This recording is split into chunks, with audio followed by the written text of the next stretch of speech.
Hello and welcome to our show.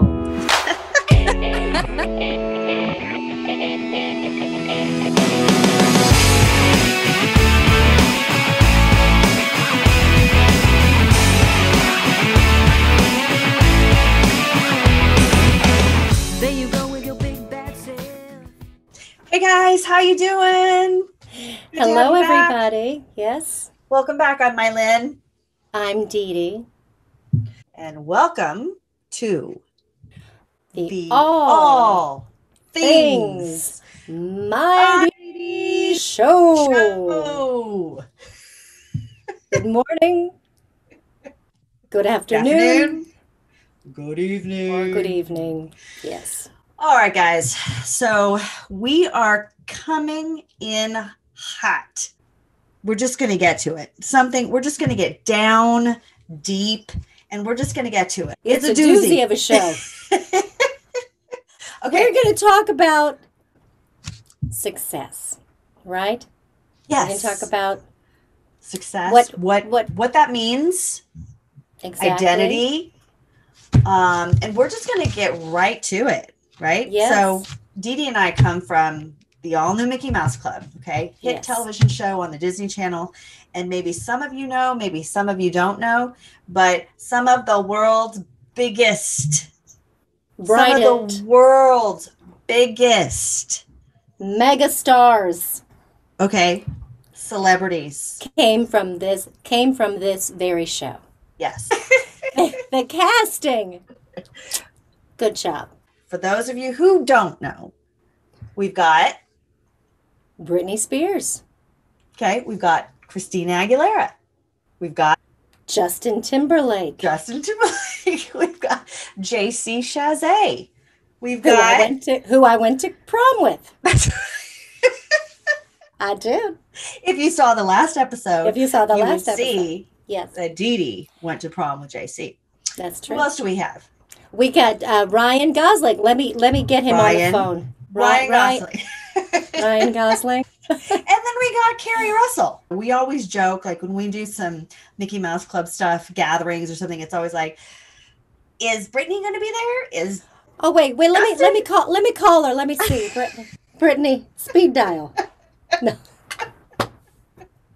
Anyway, we just want to get to it and just talk about how their success affected us, and just our overall journey with our careers in the entertainment business. And when we call this the Other Mouseketeer, the show, we're talking about ourselves. We're the other. Oh, the others. Those. Right. We're going to just dive in, and hopefully you guys enjoy the show. And Here we go. Here we go. Here we go. Here we go. Here we go. So my question to you, first question, how did you feel to see a handful of the cast members from the very last season of the show just starting to become super megastars? I felt at the time I didn't really have anything to complain about, because after the Mickey Mouse Club, I dove right into the party, and then after the party, I went into doing Sister Act 2, and then from Sister Act 2, I was auditioning, and then I booked Miss Saigon, and so Absolutely. I feel so very blessed that I've been able to work fairly consistently. I mean, there were Absolutely. obviously pockets of downtime. At the time of the huge successes of these mega superstars. Well, because that, it kind of all happened simultaneously. yeah, it was happening Right? all around the same time. Mm-hmm. I was thankfully I was busy working. Did you experience, jealousy and because we're human, right? Did you have any feelings like that when you started to see these guys kind of come up in the ranks? I was leaving to go do Miss Saigon. Yeah. So again, I was busy doing other things to really focus on. I didn't become a superstar. Sure. You know what I mean? Yeah.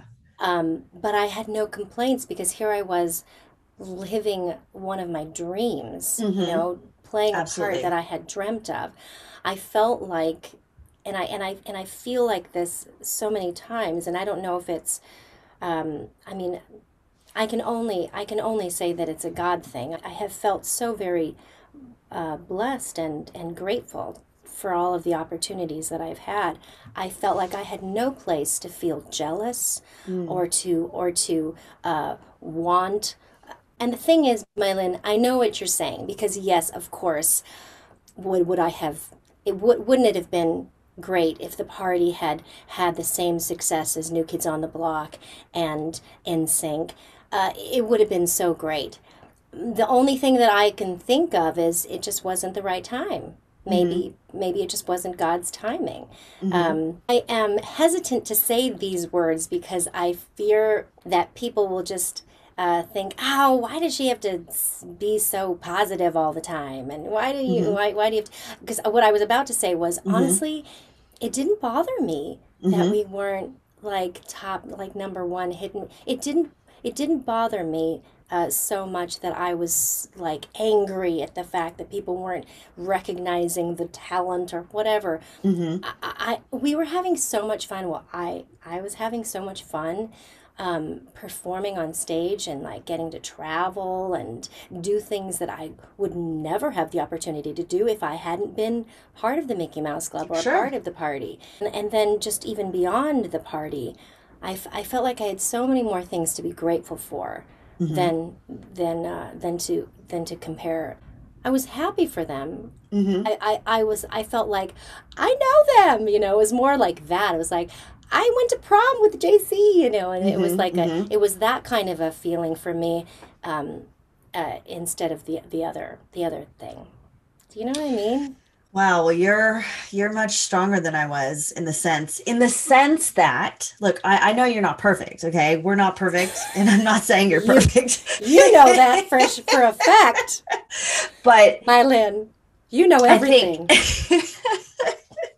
I wasn't jealous per se. I wasn't like, oh my gosh, if only this and only that. It was more of a sense of my self-worth. I think like God has blessed me with amazing opportunities. And until I purposefully decided once I had my first child that I was going to step out of the entertainment industry, I was working consistently. And like you said, there were times when there were down times. But with me, because we had seen such a bar set by and they were all younger. They were so much younger, and I think that was part of it. I was like, they'd only been on the show for a little bit, like, and What do they so, know? They're children. I mean, there were times too when I remember I auditioned for Mulan, and I was brought in for Mulan and didn't get the role, but then I found out that Christina had gotten the soundtrack, so all these things were kind of happening, like I said in the last episode, simultaneously while I was doing things in the pop world, they were coming up, right? So for me, because it was so present for me, and I was doing the same things with CDs and music, and even performing in Japan. Like there were times in Japan, you don't know because it's Japan. Like I had billboards on the side of buildings, and yes, people did stop me in the street, but in my mind, because it wasn't America, because I based my self-worth on achievements and success that our culture Mhm. says is what's most valuable, right? Right, That right. unless you're the superstar, just mega mega superstar, then what you've done is not, you're washed up, right? Mm-mm, And mm-mm. I took that personally, and I would be working, and I got to open up a show for Nick Lachey in New York City in Times Square, and I still felt like, huh, I'm not big enough, I'm not this enough. And that's where I was challenged. It was more about my identity, because I was comparing myself in that this is not good enough. This is not big enough. When's the next thing? What's going to put me on the mark, you know? It never got to that place of superstardom. And in the beginning, I was disappointed because my self-worth and my value was placed in the wrong thing. Mm-hmm. But as I began to really slow down with my auditioning and really, you know, develop a stronger relationship with God, and read the Bible, and I started to understand that my self-worth wasn't in that. Like for anybody, I know our stories are so much different because I was in the entertainment business, you still are. I know they may not relate to some people, but every person, moms, dads, doctors, lawyers, they can feel like their value and their self-worth is not anything because they haven't, you know, become this or this or that. So as I continued to develop a relationship with God, I began to quickly understand that pursuing that was not going to make me happy. Pursuing that was not going to fulfill me. And I believe there are other intangible things that define success. What are your definitions of success then? Of course, we all want to be successful, right? Whether it's job-wise or anything. It's not like you're going to do it so that it can flop, right? That's not what you're setting out for, right? Of course. Let's do this so it sucks. So nobody watches it. Yeah, so nobody watches it. No, that's not your goal. You always want to work hard. And if you're involved in something, you do the best you can to make it as great as it can be. But for me, I would say my definition of success is more in your life. Like, is your house together? You know, in that, are you supporting your spouse if you're married? You know, I mean, I've been married for 22 years by God's grace, but it's taken a lot of hard work. And honestly, I believe if I had reached uber success, super stardom, I don't know how long, if my relationship could last. I don't know. I mean, you know, we see a lot of stuff that happens, unfortunately, you know, and are you caring for people outside of your home? You know, are you kind? You know, I don't know. It's like I said, it's intangible. You know, it's like those treasures in heaven that the Bible talks about. Like, you build treasures in heaven. It's not about storing hundreds of thousands of dollars. It's about building those things that will touch people. It's a good question. I mean, what do you feel as far as like definition of success?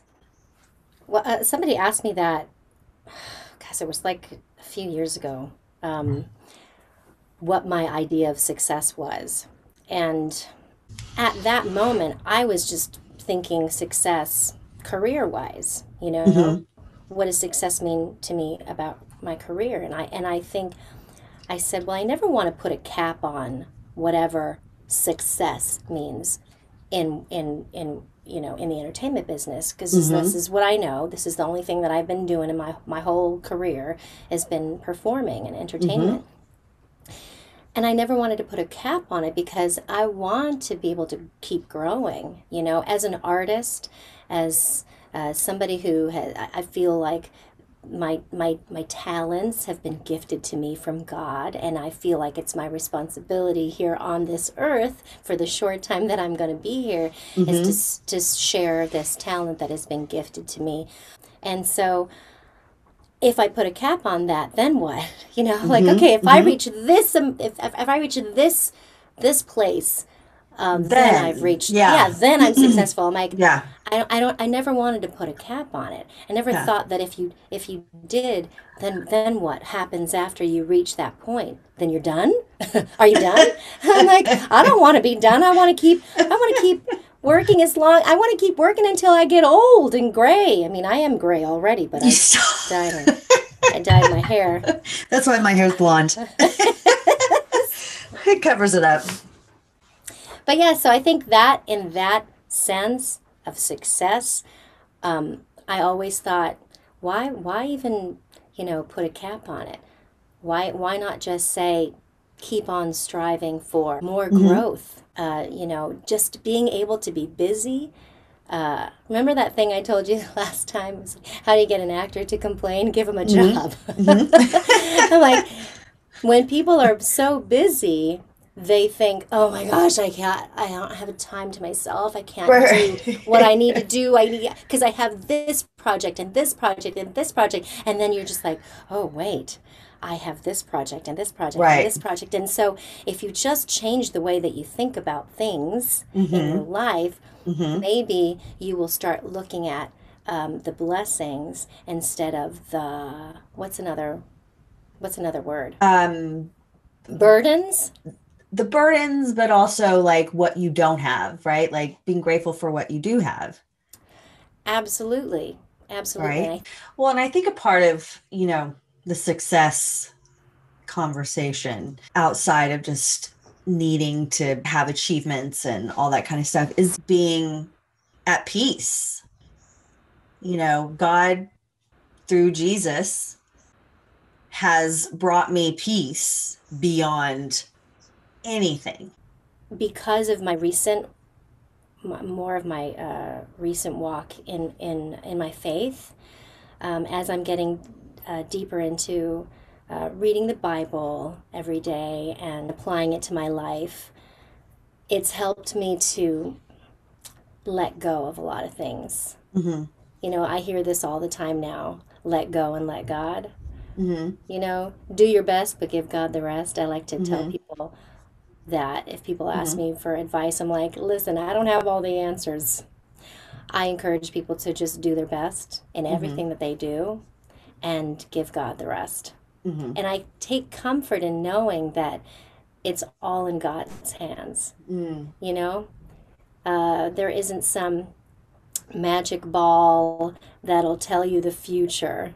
Nobody can tell you the future. Nobody can tell you what your success is going to be like if you do this, that, and the other thing.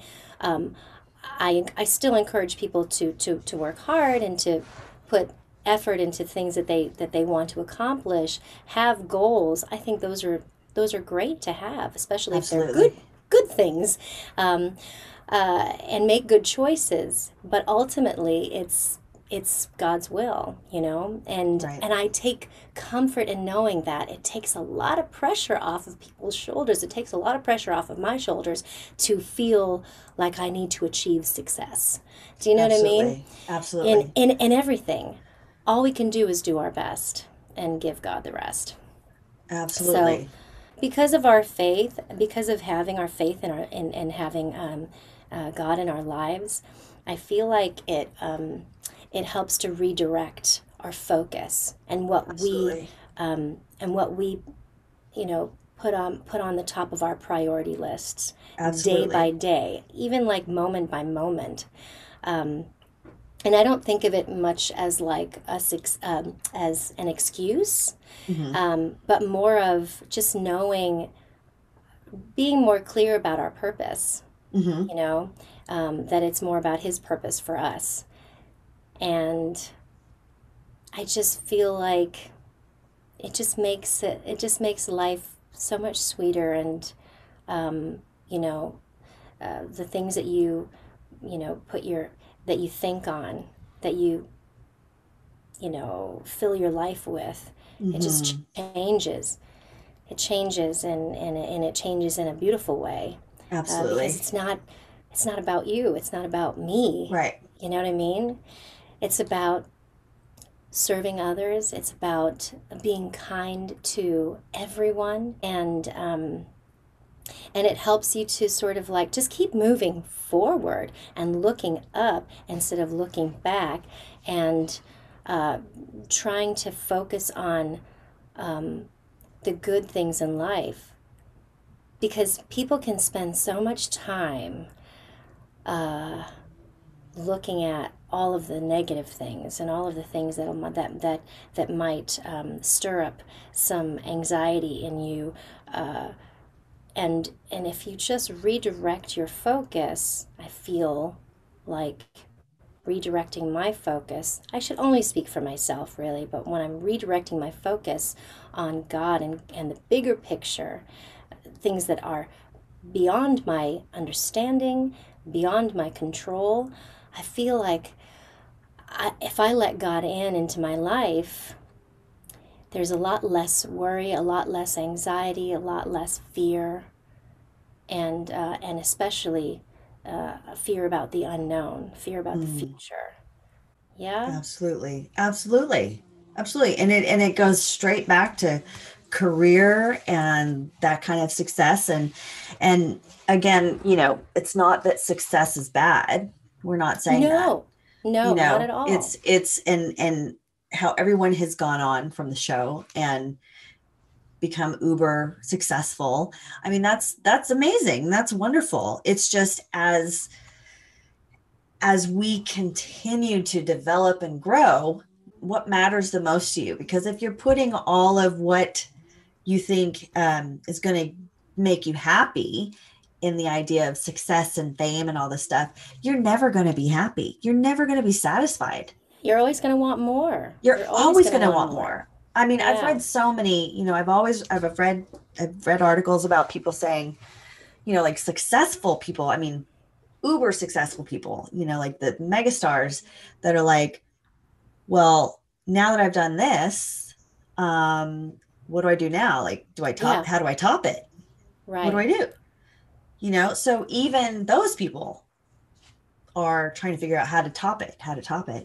And I don't know, just having our priorities right, that defines success to me. I believe we and many of our other Mouseketeer castmates, just because we have not reached, superstardom in that sense, I believe that we are successful. And there are so many of us who are still doing what we love to do. And beyond, and realizing that there's more to us. I think when I was dealing with all this identity stuff, I felt like there was nothing more to me than just entertaining. And so when I started becoming challenged, like, well, what if this doesn't work out for me? What if I never reach superstardom? What am I going to do? I can't not be anything else. Cause like you said, I've done this my whole entire life. Right. And that's all I knew. And so now to be able to step back, and see that there are so many other things that I am capable of doing, it's just like, wow, so we are successful.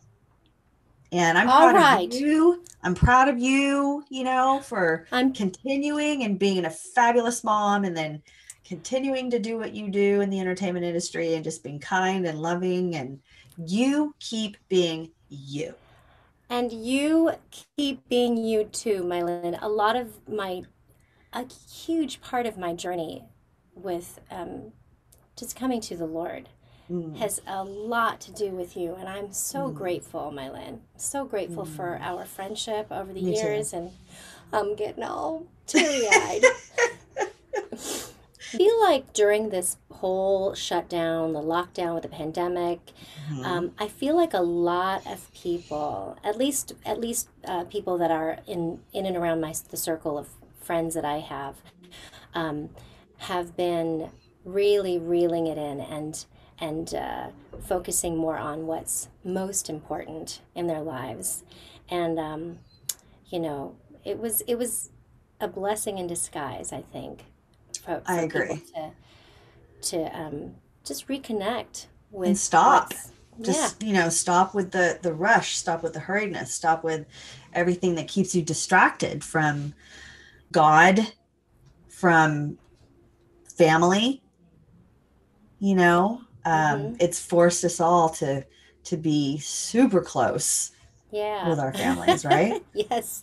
Discovering. Physically and emotionally. Right?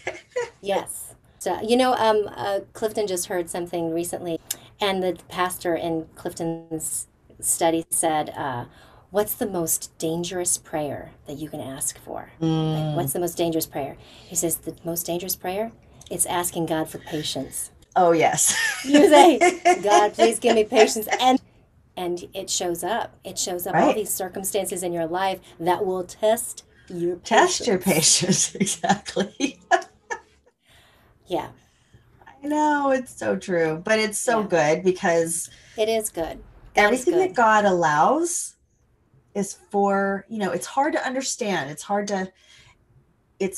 to see why something so hard or that challenges Challenging. you, why that's good from God. And it's because when you have that relationship with him, he wants you to be so free of any need of approval, of any need of, finding your identity or success in things outside of him. And he allows these things to happen so that we turn to him and our lives are changed, as you said, for the better, and are they perfect? No, and that's that statement that you said with the Ross shirt that said, faith doesn't make your life easier.